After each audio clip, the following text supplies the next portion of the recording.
Oh, 500 grammes, ça les fait. On peut l'envoyer par la poste avec 2 timbres, c'est bon.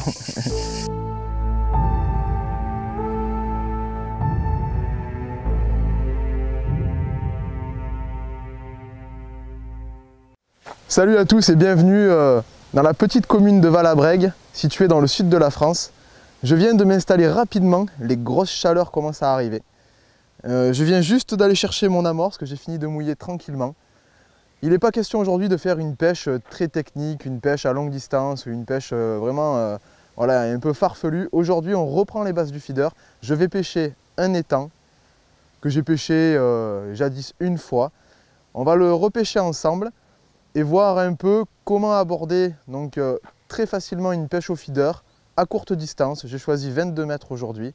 J'ai déjà sondé, le matériel est préparé. On va faire le point ensemble sur tout ça et puis j'espère attraper quelques poissons pour voir un peu de quoi sont composées les eaux du lac. On me voilà en place. Donc, comme je le disais, aujourd'hui une pêche très simple. On pose souvent les questions, savoir quel matériel il faut, quel montage il faut utiliser pour démarrer la pêche au feeder. J'ai choisi un étang parce qu'il me semble que c'est le parcours le plus simple à aborder. C'est un étang communal, le fond est relativement plat, sauf en face où ça remonte, mais on ne va pas y aller, ce n'est pas le but du jour. Il y a environ 3,50 m de fond.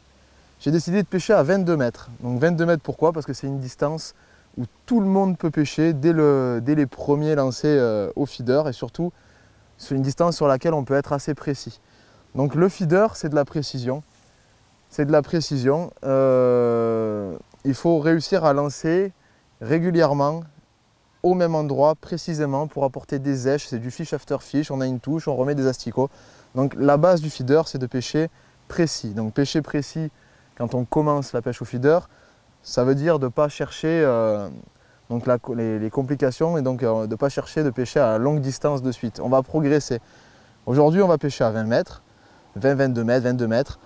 C'est une distance qui est vraiment facile à pêcher. Donc j'ai utilisé pour cette distance des cannes. J'ai monté 2 cannes en 3 mètres, donc des Horizon Pro Slim. Donc 3 mètres, pourquoi? Parce que c'est très maniable, c'est très léger. Pour faire des lancers pendulaires, on verra après, on arrive facilement à passer le feeder par-dessus l'épaule sans être embêté. 2 cannes, pourquoi? J'ai monté une canne en nylon, une canne en tresse. Donc le but du jour c'est de quand même réussir à faire des poissons.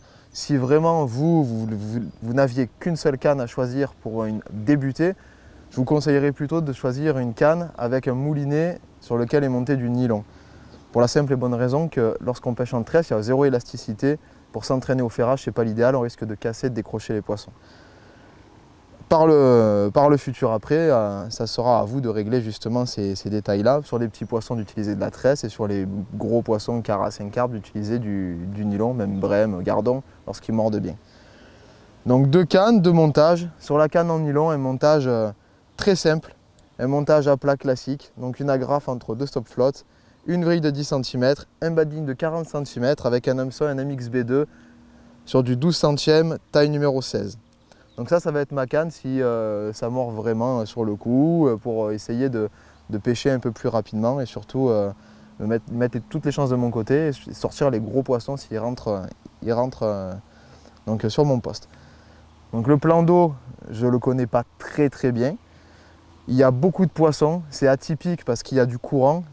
Le courant fait le tour du plan d'eau, il est alimenté par un contre-canal du Rhône qui est derrière moi. Donc l'eau est fraîche toute l'année. Elle est brassée, hein, c'est le terme, elle est brassée.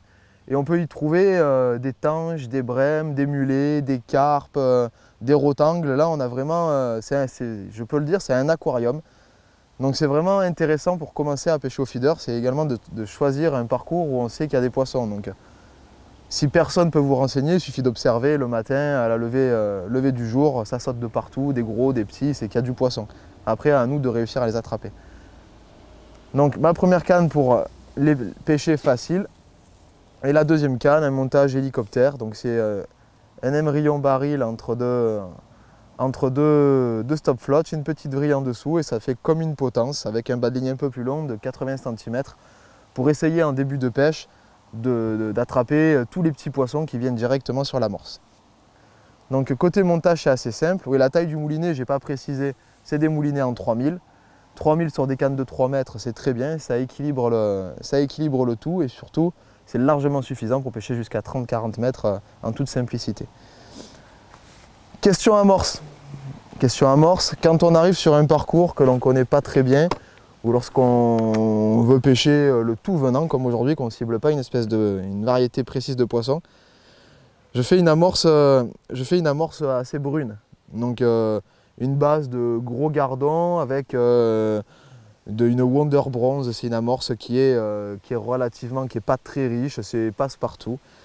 Donc c'est une amorce qui est spécifique pour pêcher les plaquettes, les gardons et qui permettra d'attraper aussi les brèmes, les mulets. C'est une amorce 4-4 qui permet de vraiment tout pêcher. Donc j'ai mouillé pour 5-6 heures de pêche, je vais voir combien de temps je pêche. 1,5 kg, c'est largement suffisant, ça sera même trop. Mais encore une fois, pour éviter le gaspillage, l'amorce que l'on a en surplus, il suffit de la congeler dans des sacs poubelles ou peu importe, dans un sac plastique au congélateur et de la réutiliser pour une prochaine partie de pêche en sortant le sac la veille et en le laissant à l'air libre.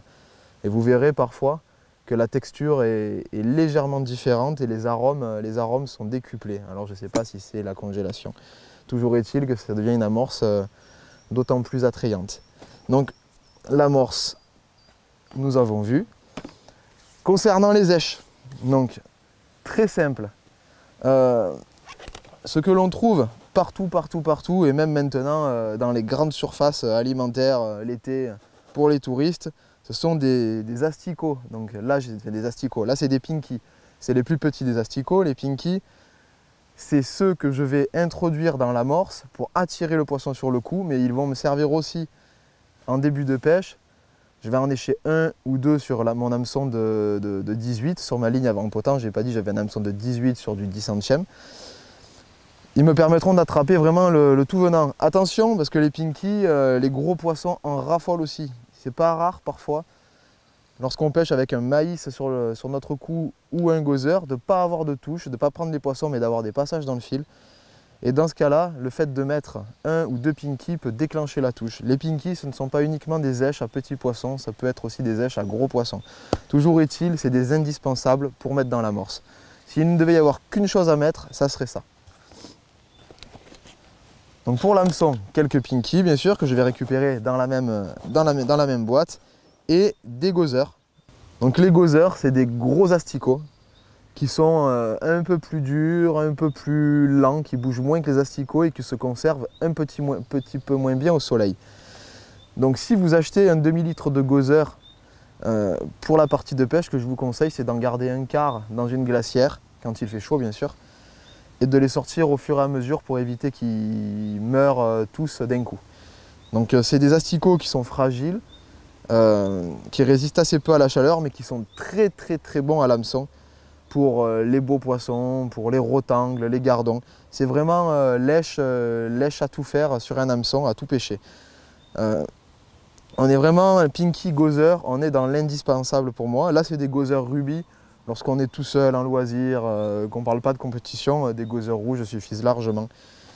Je sais que chez moi, dans ma région sud, je pêche essentiellement avec du rouge. Il y a des parcours où les eaux sont plus teintées, on peut utiliser des couleurs bronze ou des couleurs blanches, mais ça c'est vraiment à adapter à votre parcours et puis il faut faire des essais, il faut aller au bord de l'eau, il faut essayer.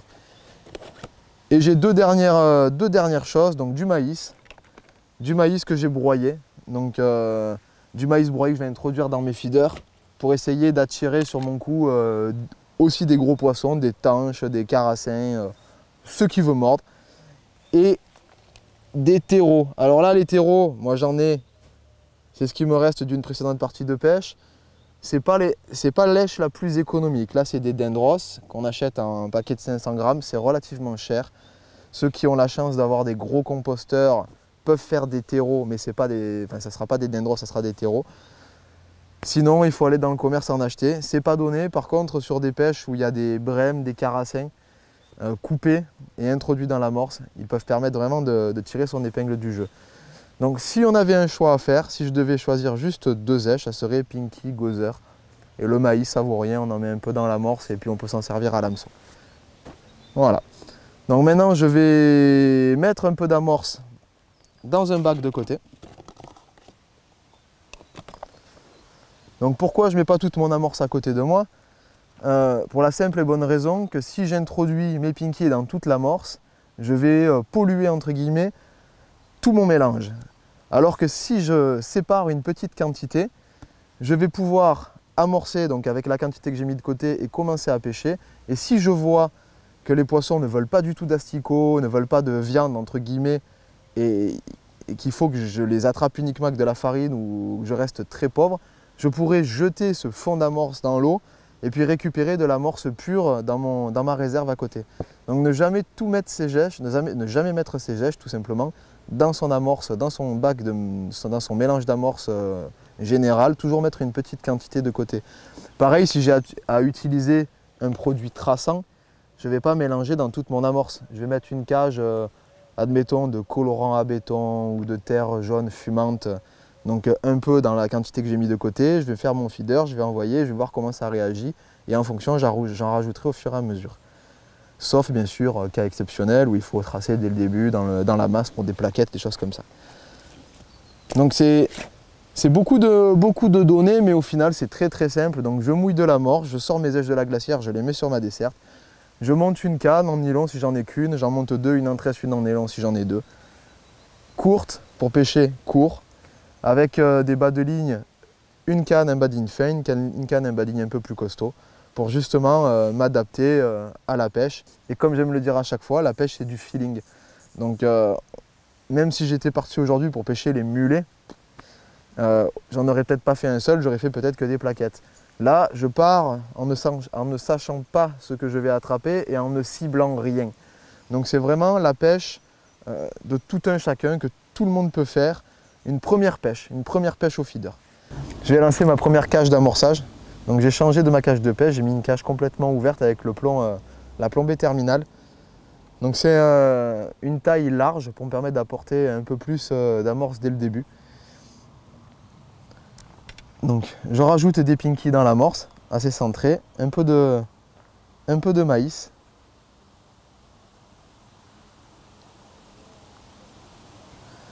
Je tasse tout ça dans la cage sans trop exagérer, il faut que ça sorte. Au début, je vais donner du rythme, lancer pendant 5 minutes sans m'arrêter pour faire venir les poissons sur le coup.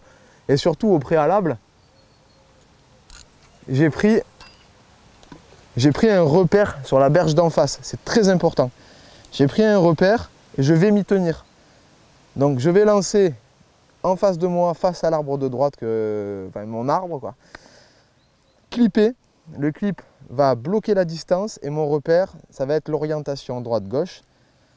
Donc il va falloir que je tombe toujours au même endroit, clipper toujours la canne, accompagner et tomber en face de mon repère. Ça me permettra d'être le plus précis possible. Donc là j'ai deux cannes. Bien entendu, j'ai réglé la même distance sur les deux cannes grâce au piquet de mesure. C'est une technique que maintenant beaucoup de pêcheurs au feeder connaissent et je pense que 100% des pêcheurs l'utilisent. Donc de planter deux piquets, peu importe la distance entre les piquets. Et puis de tourner autour avec le fil, le nylon ou la tresse des cannes et puis de reporter la distance de la canne avec laquelle vous avez sondé et décidé de la distance de pêche.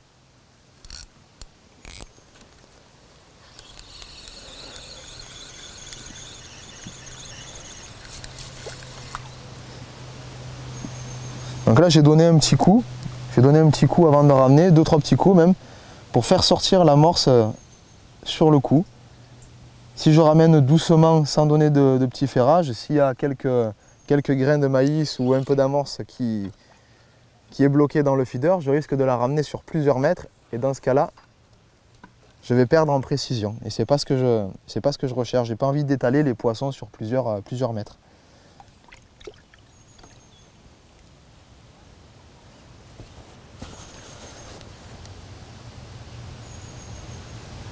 Il existe des cages d'amorçage, des cages de grande contenance.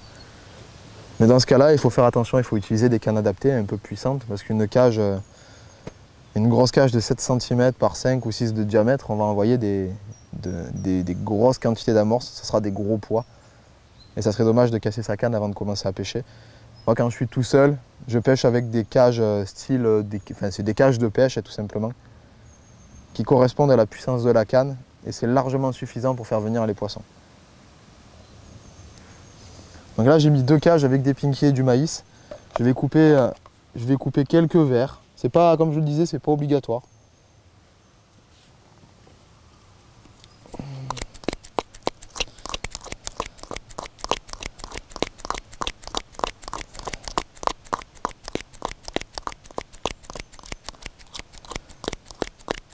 Donc on les coupe, on fait une taille de tronçon en fonction des poissons. Je sais qu'ici les poissons font entre 50 grammes et 1 kg, c'est assez large. Je coupe des tronçons moyens et puis on verra bien comment ça se passe. Je coupe pas grand chose pour le moment, juste un fond de coupelle. Je vais en mettre une et puis on verra bien comment ça se passe.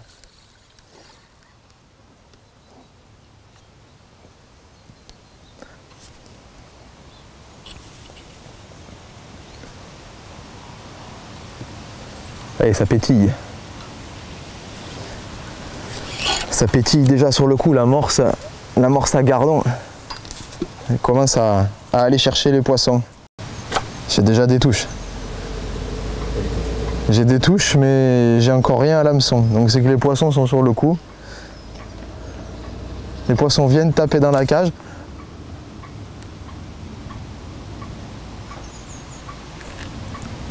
Qu'est-ce que c'est ça?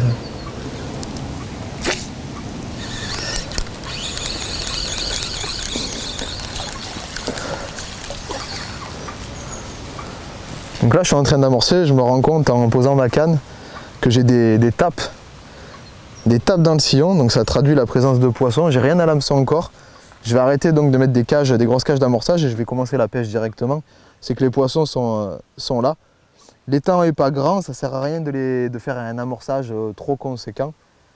Je vais maintenant mettre ma cage, donc une petite cage classique avec la plombée latérale. Pour les aguichages, il n'y a pas mieux pour faire glisser sur le fond. En 20 grammes. De taille small, petite contenance. Donc sur mon montage hélicoptère, donc on appelle hélicoptère parce qu'en fait le bas de ligne peut tourner librement autour de la ligne. Il est monté sur un émerillon entre 2 stop flottes. Donc je continue à mettre un peu d'èche. J'ai mis que 3 cages dans l'eau. J'ai mis que 3 cages d'amorçage, donc je continue avec ma cage de pêche à mettre bien des èches. Et puis on va voir comment ça se passe. Si je mets quelque chose à l'hameçon, c'est mieux.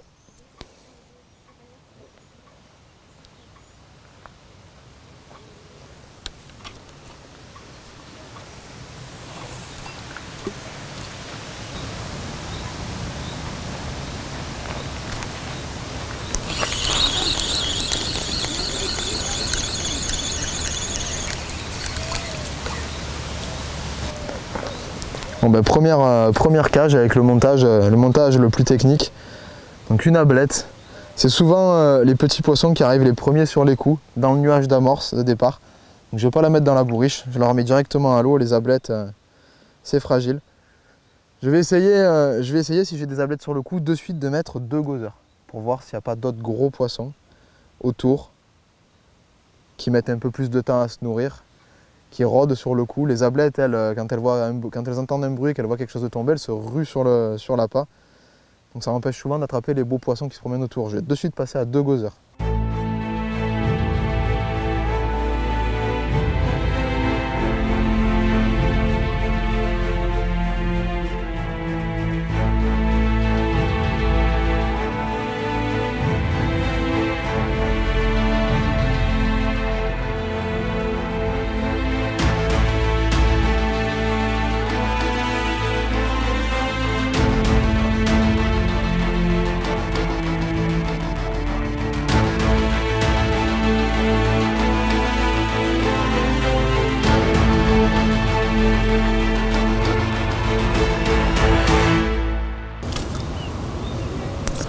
Les ablettes sont sur le coup.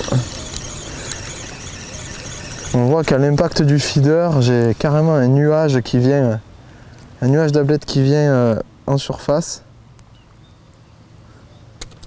Donc là, la solution, c'est de serrer un peu plus l'amorce dans la cage pour la faire descendre vraiment au fond.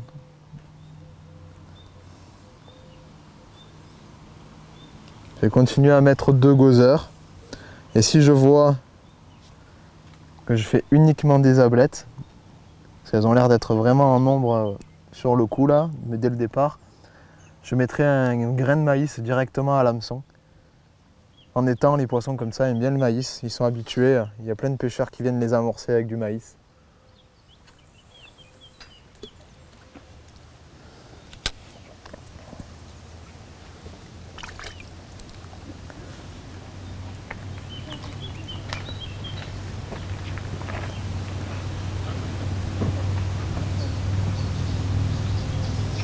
Donc première étape toujours, je noie la bannière.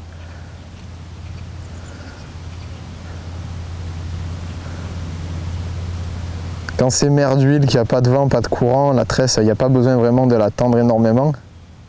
Même détendue, on voit les touches. Par contre, sur un plan d'eau comme aujourd'hui où il y a un courant à gauche devant et un courant à droite au large, il faut que j'essaye de la mettre la plus droite possible quand même pour ferrer les poissons comme il faut.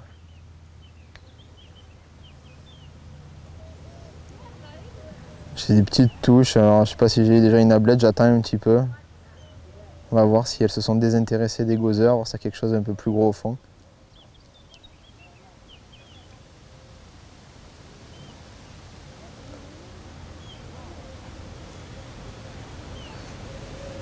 Je peux de temps en temps faire une petite tirette, je vais glisser la canne sur la barre en gardant le fil bien tendu forcément.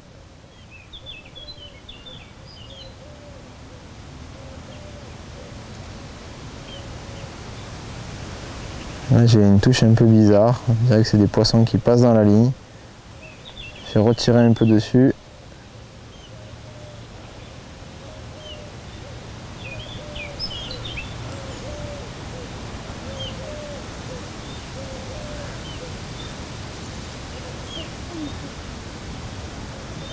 Alors, je sais pas si j'ai pas la blette qui est au bout. Je sais pas si elle est pas au bout.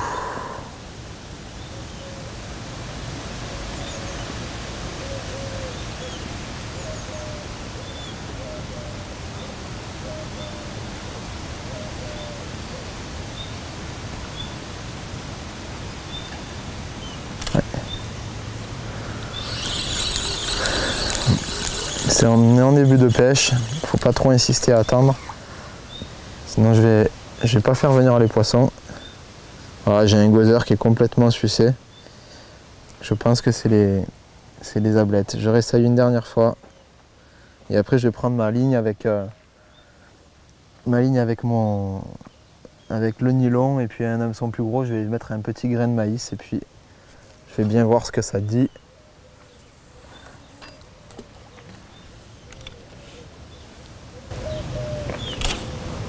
Ah, c'est les ablettes.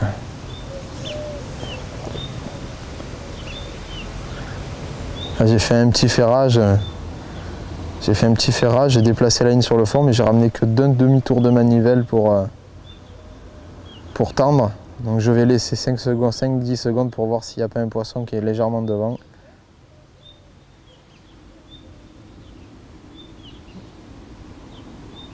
Après j'ai une petite tirette. Ouais, c'est vraiment bizarre. Allez. Qu'est-ce qu'ils mangent les poissons? Bon, là j'ai eu une belle touche, mais... Alors je vais essayer avec un maïs. Je vais pas attendre. Peut-être que mon bas de ligne est trop long aussi, qu'ils viennent se nourrir directement autour du feeder. Je vais essayer avec l'autre ligne, avec un grain de maïs, voir si ça les stimule un peu. Je vais en prendre un petit. Voilà. Je vais pas mettre d'asticot dessus. Je mets 4 verres, quelques pinkies, un peu de maïs.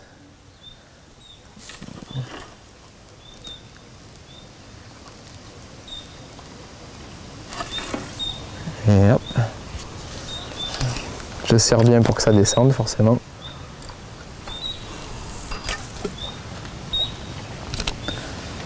Donc là en nylon, contrairement à la tresse, si j'ai une touche il faut ferrer. Le nylon c'est élastique. La tresse on prend contact, on lève la canne, on ne ferre pas. le poisson se faire quasiment tout seul. Ah.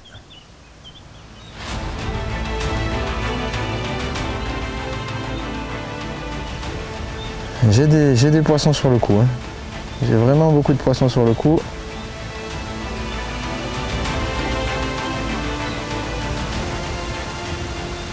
Alors en nylon, j'attends quand même la touche un petit peu plus franchouillarde.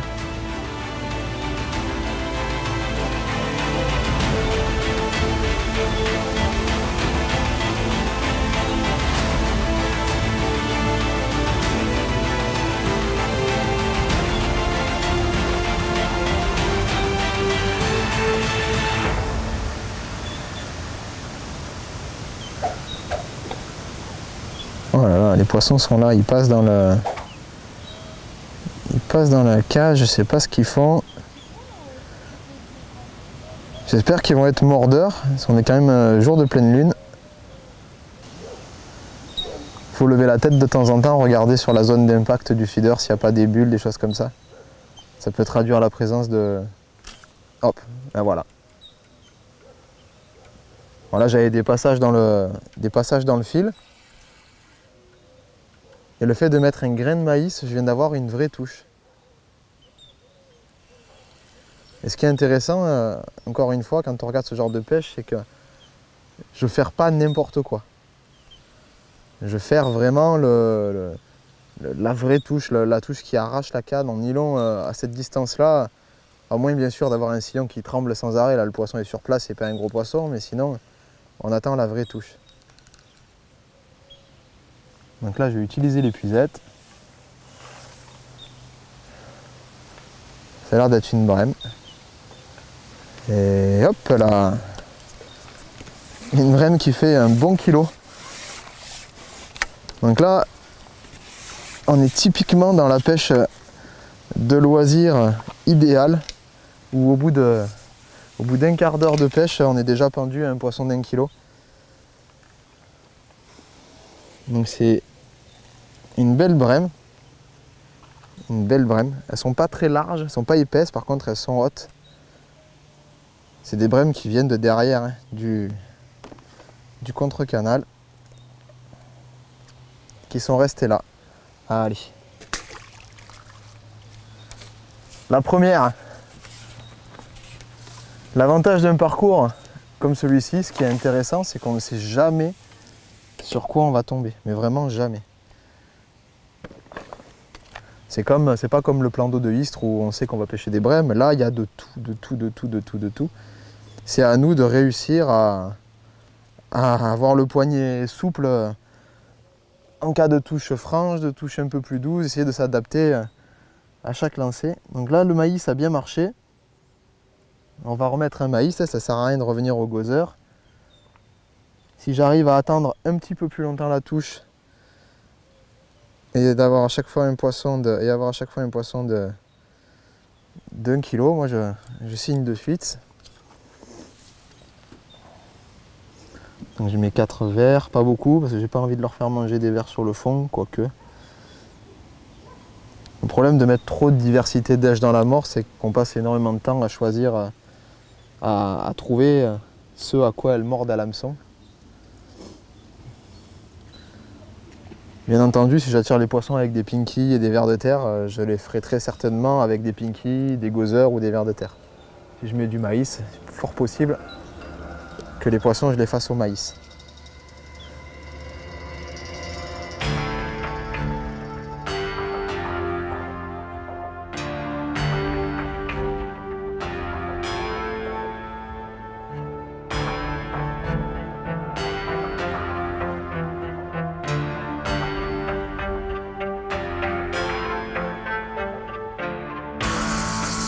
En attendant que les poissons rentrent un peu plus sur le coup, parce que là c'est vraiment compliqué, on va faire un petit point sur le lancer. Donc j'utilise un lancer que j'appelle pendulaire, donc je laisse partir la cage devant, je la laisse revenir derrière et quand je sens que c'est tendu, je reviens vers l'avant. Donc en image c'est quand même plus simple. Donc je mets le feeder à peu près à la moitié de ma canne, je lance un peu long. Donc je fais aller de l'avant, hop, j'accompagne derrière. et hop, je bloque. Donc en fait, on doit faire quelque chose comme la canne à 11 h, 1 h. Quand le feeder est bien derrière, loin derrière, on accompagne, on ne donne pas un coup sec, on accompagne vers l'avant et au moment où ça va clipper, on incline la canne vers l'arrière et on accompagne le feeder sur l'eau pour éviter qu'il tombe en cul de boudin. Bon, j'ai dû me rendre à l'évidence, les poissons ne rentrent pas à 20 mètres. Ou alors j'ai vraiment une grosse carpe qui est posée sur le cou. Et c'est gênant. J'ai pas le matériel pour la chercher spécifiquement. J'ai du 22 centièmes dans le moulinet. Il y a des grosses carpes jusqu'à 20 kg sur le parcours. Je sais pas, voilà, je vais pas m'amuser à lui mettre un piercing dans la bouche.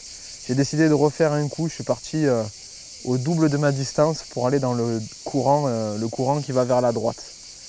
Donc je dois être même en limite de courant, là où il y a un peu d'eau, un peu plus d'eau que sur mon côté. Il doit y avoir environ 3,50 m, 4 mètres. Je vais voir si les poissons répondent présents de l'autre côté.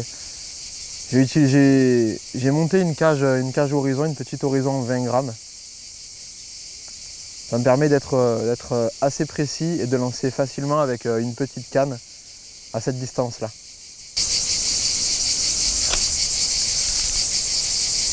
Bon ben voilà. Troisième cage en face, dans le courant et je suis pendu. Donc je pêche avec 2 asticots à l'hameçon, comme quoi c'est pas vraiment les èches qui sont importantes. J'ai trop insisté je pense sur mon coup à 20 mètres. Il faut savoir changer. Au feeder, l'avantage c'est qu'on peut changer rapidement. Donc là j'ai quasiment rien mis au fond. Ce qu'il faut se dire que cette troisième cage, c'est une cage horizon taille mini, enfin small. C'est comme si j'avais vraiment rien apporté. Là c'est une brème. Donc est-ce que les brèmes sont un peu dans l'eau un peu plus froide, dans le courant? C'est fort possible. Et hop, je la mets dans l'épuisette. Donc ça fait plaisir. Ça fait plaisir, c'est la deuxième. Et ça montre que même sur une pêche classique, lorsqu'on est tout seul, il faut savoir s'adapter. Et ça, c'est quelque chose de très important. L'adaptation. Le feeder, on peut changer très très rapidement de coup. C'est pour ça que cette pêche, elle est intéressante aussi. C'est qu'on peut, en un clin d'œil, basculer. Comme je viens de le faire maintenant, en allant chercher les poissons en face. À une quarantaine de mètres environ. Donc là, je suis vraiment en limite de la canne, je pense. Je pêche en nylon. J'ai rallongé sur ma canne en nylon. J'ai vu que les touches, même de petits poissons, c'était des poissons qui venaient pour manger, qui tiraient sur la ligne. Donc je vois très très bien la touche. Donc je vais me concentrer sur cette canne, me concentrer sur le coup en face et je vais surtout voir comment ça réagit. J'espère que je ne vais pas me faire envahir par des carpes. Ce que je fais du coup, c'est que je ne remets pas de maïs dans l'amorce. Je vais mettre que des pinkies. Et en fonction des poissons qui rentrent, je verrai si j'en ajoute ou pas, mais là, la brème est vraiment rentrée de suite, peut-être sur l'impact du feeder, sur le bruit.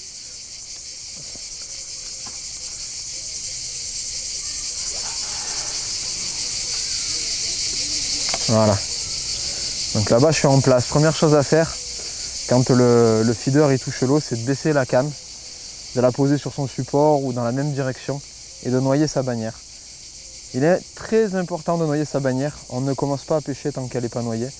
Il peut arriver qu'on ait des touches avant même qu'elle soit sous l'eau, tendue. Et là, c'est pendu. Je me suis fait arracher la canne. Je ne sais pas si je l'ai le poisson. Non. Si, mais c'est pas un gros poisson. Un poisson qui est venu, qui m'a arraché la canne. Donc même en nylon, on voit que j'ai des vraies touches. C'est un beau gardon. Donc un gardon d'à peu près 100 points.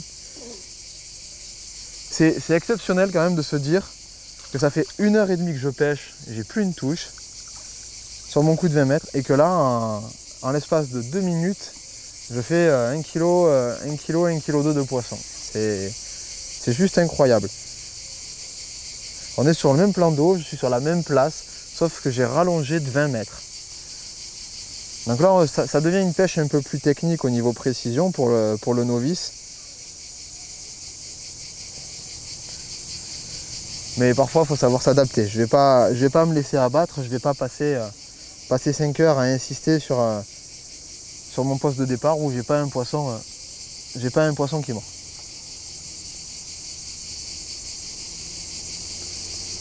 Donc voilà, c'est un petit feeder Horizon, donc une pointe en plastique de 20 grammes.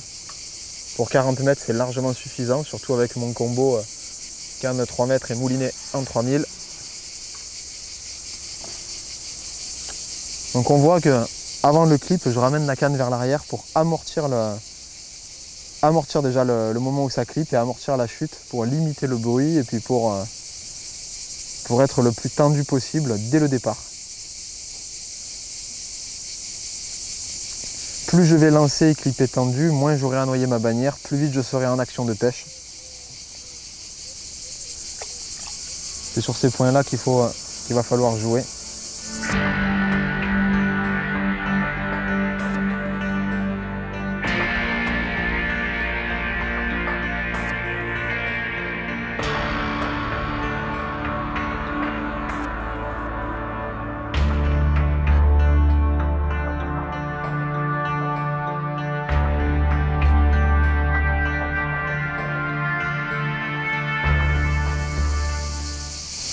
Ce qui est bizarre, ces poissons qui arrivent au premier impact du feeder à chaque fois, dès les premiers bruits, et puis qui abandonnent, qui partent. Essayez de donner un peu du rythme pour voir.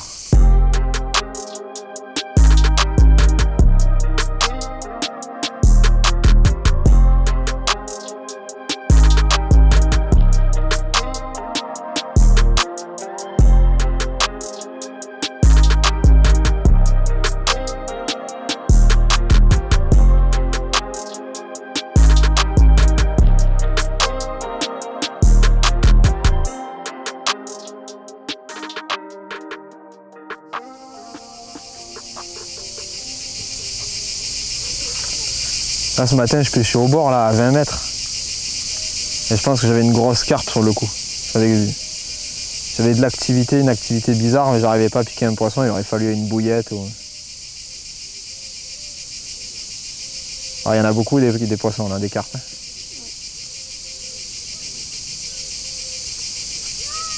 Allez, prends-le. Tu le vois ça, le sillon qui bouge là? Ça, c'est des passages dans le fil. C'est le poisson qui est sur le cou, qui se déplace pour manger. Il vient taper dans la cage, il vient taper dans le fil. Tu sais, il le touche. Donc ton sillon, il fait ça. Et d'un coup, si tu vois un truc plus franc, un truc qui part, là, il aura pris l'hameçon. Il faut réussir à ferrer au bon moment. Ça, tu vois, il ne faut pas ferrer ça.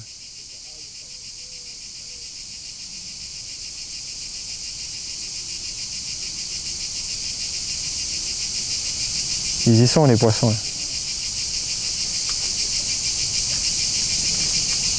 Allez, prends-le.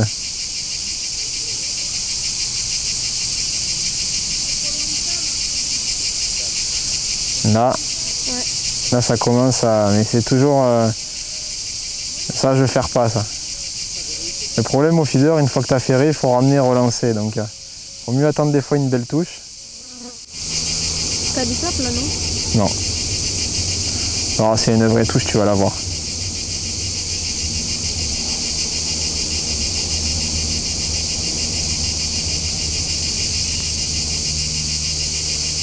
Là c'est une vraie touche. Tu l'as vu? Ouais. C'est parti et c'est revenu. C'est un poisson qui... Il y en a un, le poisson là? Ouais. C'est gros? Ça doit faire 500 grammes.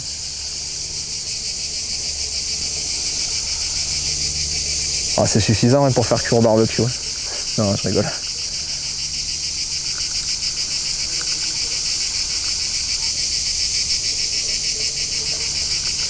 Ils y sont les poissons là-bas, mais je pense qu'ils sont anesthésiés par la chaleur. Voilà, c'est une brème. Tu la vois la brème? Regarde, regarde, elle monte. Elle est en train de monter. C'est petit ça, non? Ouais, je te dis, ça fait 500 grammes, pas plus.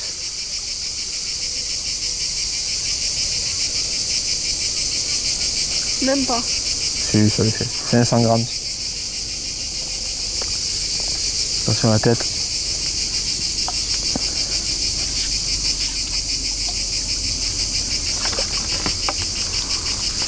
Bon bah ça fait plaisir. Je refais un peu des poissons là. C'est un peu galère, les manches je les montais un peu long. Oh, 500 grammes ça les fait. On peut l'envoyer par la poste avec 2 timbres, c'est bon. Bon ben je pense que c'est le dernier poisson de la journée. J'ai assez pris le soleil pour aujourd'hui. Je sais pas ce que c'est, peut-être une plaquette, en tout cas ça m'a arraché la canne. Ça a été une pêche relativement technique, mais je pense avoir réussi à vous montrer au travers de cette vidéo qu'en changeant pas grand chose, on est arrivé à quand même sortir son épingle du jeu. Donc là c'est d'être un petit carassin. Voilà, nickel. Le dernier de la journée. Je suis parti vraiment sur une pêche très simple, avec de l'amorce passe-partout, des èches assez peu techniques au final. Et puis en changeant uniquement de distance de pêche, quand j'ai vu que ça se passait pas bien à 20 mètres, j'ai réussi à redéclencher des touches rapidement et puis à en faire une belle petite pêchouille au final. Donc c'est une pêche estivale, une pêche plaisir, sans prise de tête, et qui est vraiment à la portée de tout novice de la pêche au feeder. Bon ben voilà le résultat de cette petite pêche estivale, en reprenant les bases de la pêche au feeder. Quelques belles brèmes, un joli carpeau qui aura été relativement sage quand je l'ai ramené. Je vais vite m'empresser de remettre tout ça à l'eau. Je vous souhaite à tous une bonne fin de journée ou de soirée, et on se retrouve très vite pour une prochaine vidéo Matrix.